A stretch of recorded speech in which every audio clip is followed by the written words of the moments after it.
Welcome back to the Wine Tech Insiders Podcast. We are back with our full slate of insiders. Joining us today is Laurie from Oushinery. Hi, everyone. Nick from Wine Owners. Hello. Seb from Troly. Good morning, boys and girls. And Jonathan from Bottlebooks. Good evening. We are back today with a bunch of news. It's been a month since we've really talked through a bunch of news, so we want to cover some of the hot topics that have gone on in the last month. The hottest topic, I think, that came out, especially in the wine tech area, was that the startup Pix has laid off a bunch of people. They're looking for a buyer. Essentially, it didn't go. Paul Mabray said they just didn't have enough runway to do what they wanted to do and made a kind of controversial comment. He said that the wine tech world is a hard market to define. It has endless failures and endless mediocre successes. Laurie, what do you think? Are you a failure, a success, or is he... Where do I stand? Yeah, I mean, I do believe that it is a challenging category. I think that's even why we're doing this podcast, like this specialty. What I think struck me the most was, I think he mentioned wine tech is a graveyard of failures. And I'm not a scientist, but so compared to what? Because, a lot of fintech is not doing well. A lot of what's your comparison? I think I'm always a bit suspicious when failures are being lumped with others, to say, not that I want to distract from the fact that it's, it's really hard for the team, and I'm not rejoicing of the failure of it, but it's just let me and us all on that call with our own company, run our own race kind of thing, that don't bundle us as a common ground. It was just, if anything, it kind of gave me a bit of a spring in my step. I'm a bit like a contrarian that way. If you tell me something is not possible, then I'll just let me prove you wrong even more. But then I don't really appreciate myself thinking even that way. But I kind of want to challenge that logic. I don't want to be in the graveyard. Am I the only one? I mean, to some extent, it's almost an obvious statement. I mean, 9 out of 10 startups fail. Right, exactly. That's nothing to do with wine. That's a statistic. It doesn't matter. It doesn't matter whether it's wine or something else. Exactly. So if this is the graveyard, come join us. It's a nice place to be. It is a challenging category. But I think, just like any business, if you're solving a problem that other people agree is a problem, for a fair price, you're going to have a business. And it is a more fragmented industry, perhaps compared to others. But there are still a lot of problems that can be solved, that people are making money and running auxiliary businesses outside of the direct production on it. The industry needs software to run, and those companies that are solving the problem and connecting with those who, and communicating about it as well. I mean, let's face it, it's like half of doing tech startups is not just coming up with a solution, but then communicating it as well. And I think that's that's not an easy thing to do. I would say even before that, it's just really, I mean, without falling into the startup lingo, but just are you solving a real problem? Is there, sometimes, the elusive product market fit, it's also it's something, if you don't have that, if you're not solving a problem, if you're just a vitamin, or, I think it's not enough, right? Especially in that economy that we are in. Seb, I'm curious, what do you think? I see you drinking your coffee. Not wine, right? I think Pix has existed for less time than all of us around this table today, and that graveyard comment has given him the spotlight that we're here spending time talking about him. You know what I mean? Or talking about the business. I fully understand a couple of angles. I fully understand that from a financing standpoint, right? Paul is in San Francisco, and the model, San Francisco / California, the model down in Silicon Valley is more or less, you come up with an idea, you kind of build a proof of concept, and then you go and get some money to make it big, big, big. And that model is definitely difficult in the world of alcohol or wine more specifically.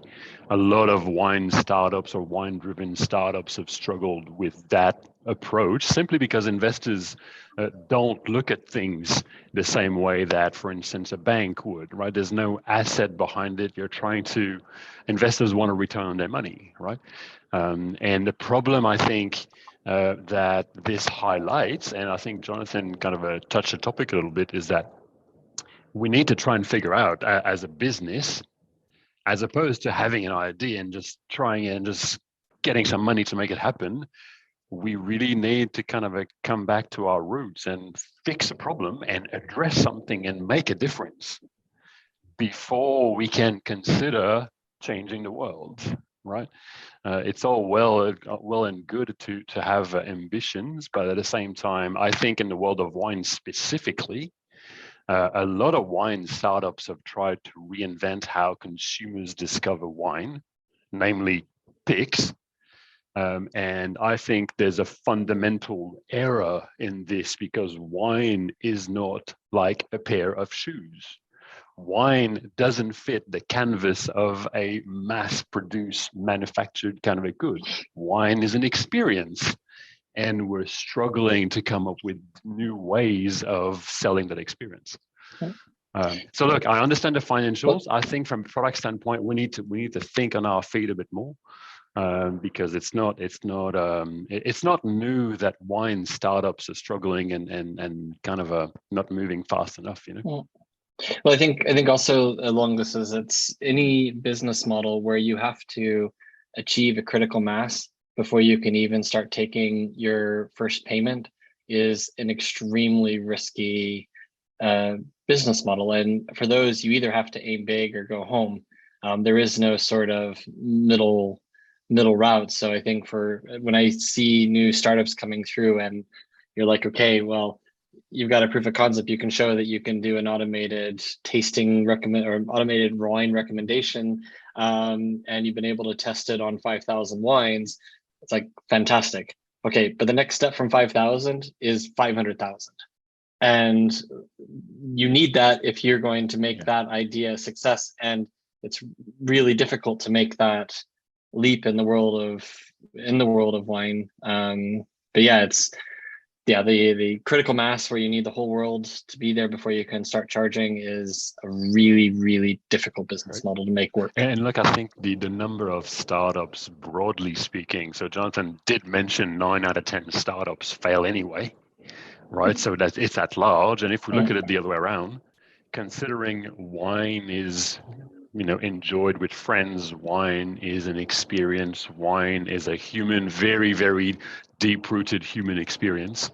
If you look outside of wine, there's not that many startups, there's not that many businesses who have seen the day of light, or the light of day, in the last 15 years, which have scaled well and are selling experiences. Right? We've seen the Parker guys, we've seen different mattress companies, we've seen a lot of product companies kind of shaping up. But really, if we're trying to digitally offer something that's really going to make you feel emotions, I dare you, name them. There's not that many. Right, and there's Airbnb who's kind of running well. I was just about to say Airbnb, but they are their own, yeah. But they do have an experience brand that's quite interesting.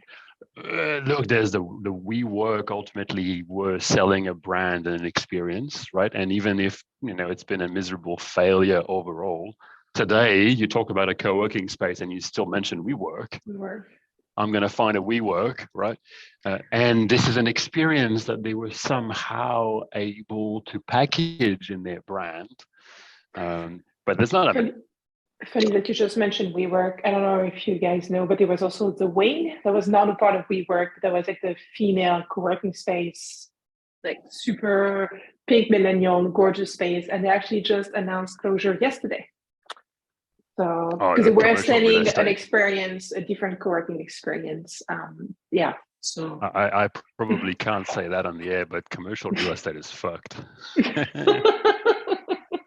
Nick, what do you think about all of this? I mean, is there any a good point here? Does it take a bit longer? Do you need a little bit more time? Is the wine world, starting a wine tech startup, is it at all different than starting it in another industry? I don't think it is. To be honest, I think that there are some. We've seen during the course of this year some great successes, namely, the acquisition of 750 by Provi. The ability for somebody like Provi to scale very significantly and attract funds. I think at the other end of the spectrum, there are quite a lot of private equity companies who are increasingly attracted by hyper niche businesses, where they think that by applying a model to a business that understands a market and which is doing okay in a market, they can properly scale it and dominate that within that market, albeit the overall numbers might be quite a bit smaller than broader mass markets. Those markets are attractive and increasingly so. And I guess we shouldn't forget that, Wine Searcher has done a great job, albeit slowly, progressively over, the last 20 years, in building a good market position within sort of basically, wine and spirits price comparison. And yes, Provi were trying to do something a bit different in terms of helping people discover wine, to Seb's point, but fundamentally, under the bonnet, it was a very similar business, right? And it was a business that depended upon good technology that worked really well. And I think part of the challenge has been that, that technology maybe has been in beta a bit longer than its founders had hoped for. And then to Jonathan's point, where you have a business model where you need the product to deliver and to work before you are able to take money from your primary market, then if that market isn't entirely convinced, then clearly that's going to hold you back and be a bit of a challenge. And then depending on how you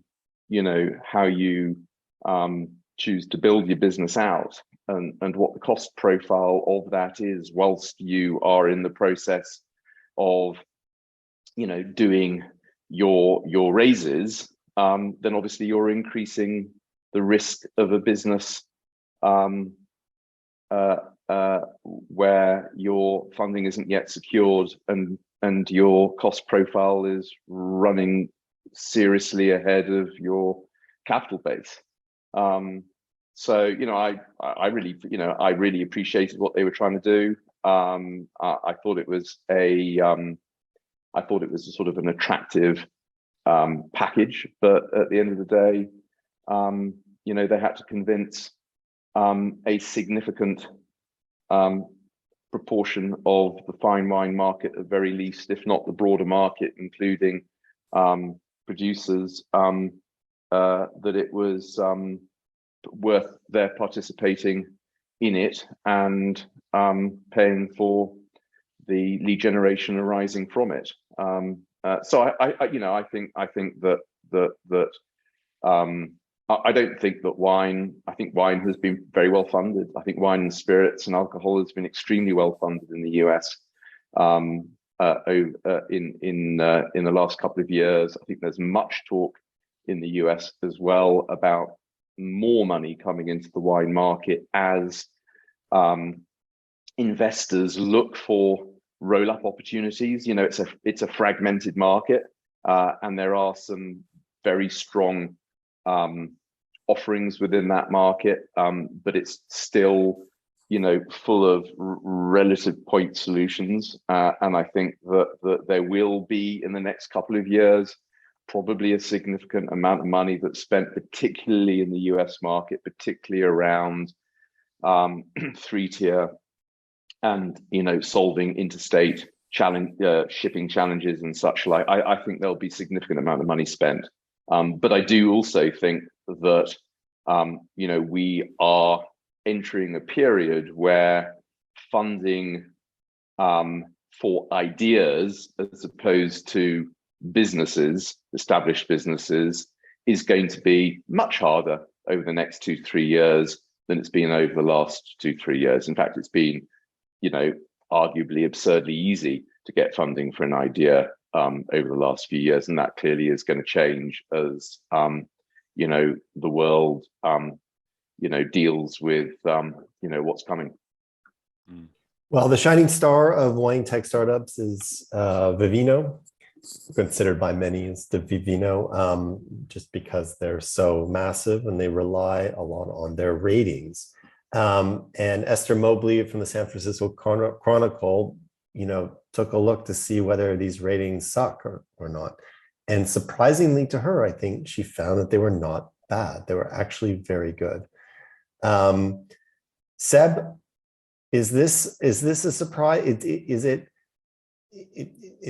the wisdom of the crowd really good? I mean, do you think that that's something that consumers instinctively know? Have they gone away from reviews from critics to the crowd because they feel that those reviews are actually just as good?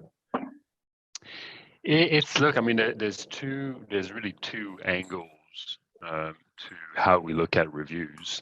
And I think, broadly speaking, not just in the world of wine, in the world of anything, as human beings, we seek validation, we seek suggestions, we look at reviews as, oh, everybody else likes it, so I'm going to try it, right? So a lot of people prefer to kind of be directed in a certain direction. And I'm a strong believer in not necessarily the power of the crowd, but the democracy of that data. The fact that there is not a single person deciding on a single score, it's literally the masses. The challenge here is really that most wines on the planet are produced at a scale that most people will never be able to discover them. So I think the reviews are quite accurate for the mass-produced wines, for the wines that everyone can kind of enjoy. Yep, it'll kind of make sense. You'll have a few more people tasting a wine that's been produced in 50,000 cases as opposed to 500, right? The challenge, again, is how do you discover a new experience? How do you discover a new wine? How do you discover something that is unique that you normally wouldn't have gone through? You wouldn't have tried for yourself. And look, it's a really good example because a lot of the code that we're living with today in the Facebook and the Google and the Amazon recommendations and all that stuff, it's a piece of code just using crowd data, assuming you're going to like it. And all it's doing is to try and feed you what will kind of keep you buying and keep you online. When it comes to the discovery bit, I don't think we've cracked it, and I don't think Vivino's cracked it either. When it comes to truly trying something, like the editorial piece of a newspaper doesn't exist in Facebook. Same as I would like to discover something new that's going to fucking wow my brain today. Well, Vivino is not going to do that for me. So look, I do believe in the democratization of it all. The days of, what was his name? Robert Parker, the days of Parker are over. We're now dealing with hundreds, if not thousands of influencers doing their own little things. We're dealing with hundreds of thousands of reviews trying to sort of go into a certain direction. So on one angle, yeah, on the other angle, no. So I would argue that, I'm not sure I'm entirely sold on the comparison with a magazine review of a wine or whatever, because I don't believe that most people who want to drink wine and want to kind of feel more confident about picking it, would be bothered to read. To be fair, I mean, who reads these days, right? And who reads but it's about a different type of customer. Who reads about wine? You and I do, but I most don't. people don't. Most people don't. And I am interested in the fact that my daughter's friends, that age group in their 20s, are using Vivino, and they're using it in a very straightforward way, which is, here's a wine that I quite liked, and here are some other wines from other people who suggest that I might like those wines too. And that's all they really, that's all they need to make, a decision about the next bottle to buy. And and then, who knows, over time, they figure out, perhaps a bit more objectively what they like, or maybe they get into it a bit more, or maybe they don't, and they just sort of use it as a sort of a way of feeling a little bit more confident about buying the next bottle of wine. And I think, to be fair, although it is clearly far from perfect, I think that Vivino has probably done a better job than most in setting out to achieve what they've achieved, and probably rightly so, given how much money they've spent getting there and how much cash they've burnt through getting there. Clearly, there are not that many businesses that are going to, be able to get through a $100 million in that little kind of segment, as it were. So yeah, I think they're doing all right, actually. And I do think that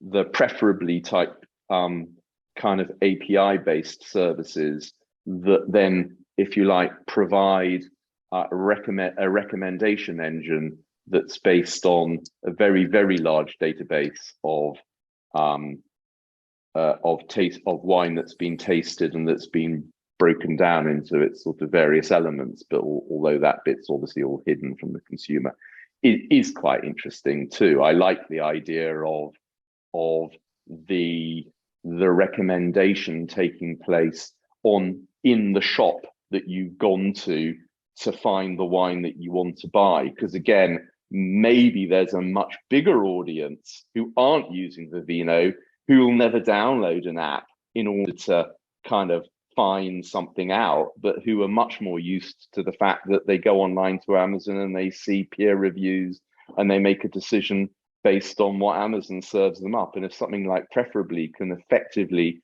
be a plugin that achieves something quite similar to that within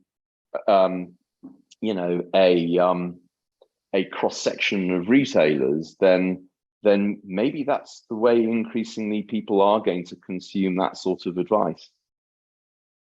Do we have, I'm just curious on the concept of reviews. We know that Amazon for a while has been plagued with some challenging or borderline fake review. We are now seeing that apparently Twitter has a whole bunch of fake accounts and bots and shit.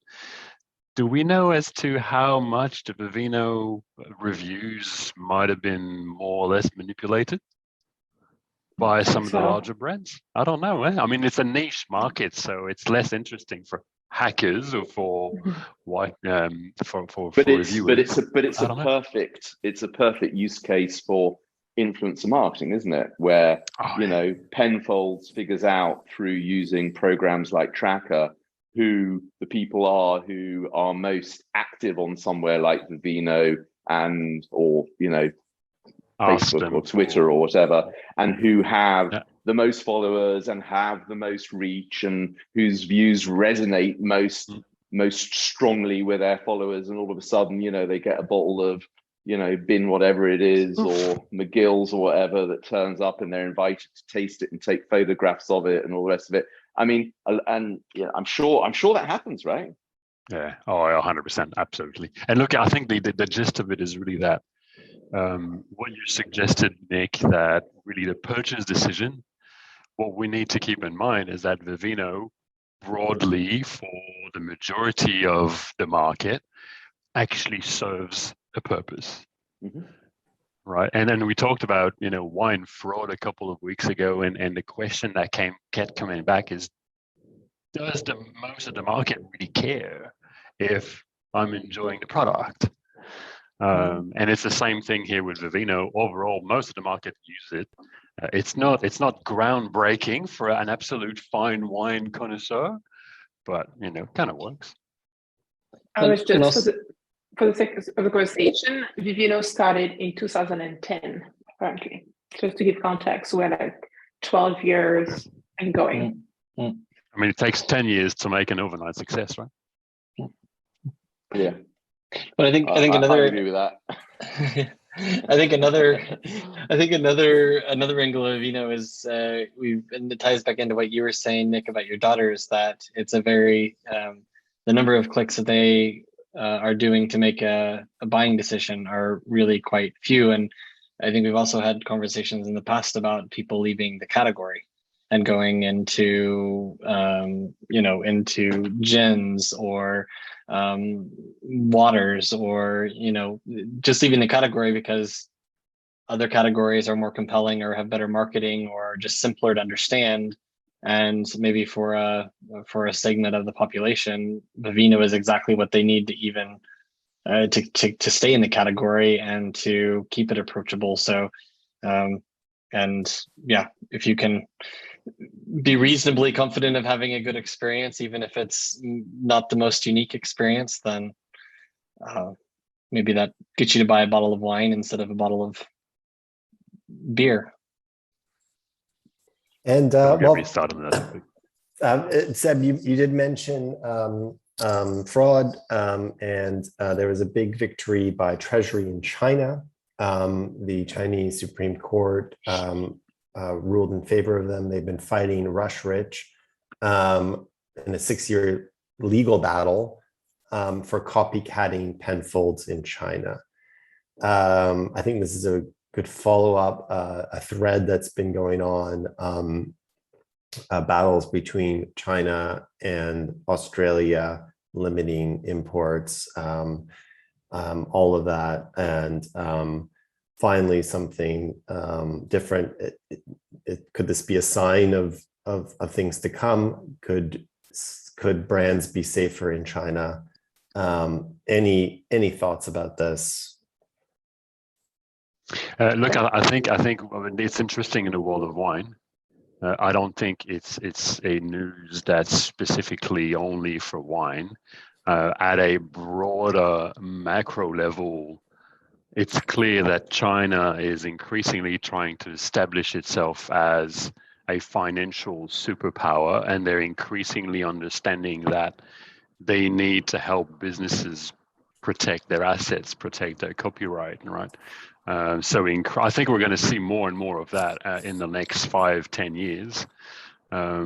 In this very case, look, I mean, it's Penfolds. I mean, good for them, well done. I would be curious as to whether that establishes a valuable precedent for smaller brands to lean onto in China.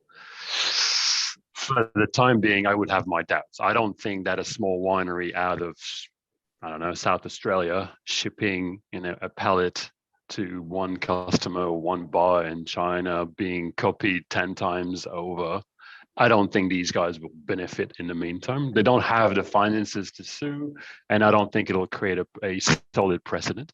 But at a macro level, China is really trying just to send the message that, okay, you can come and do business with us because our court system will support you as a company.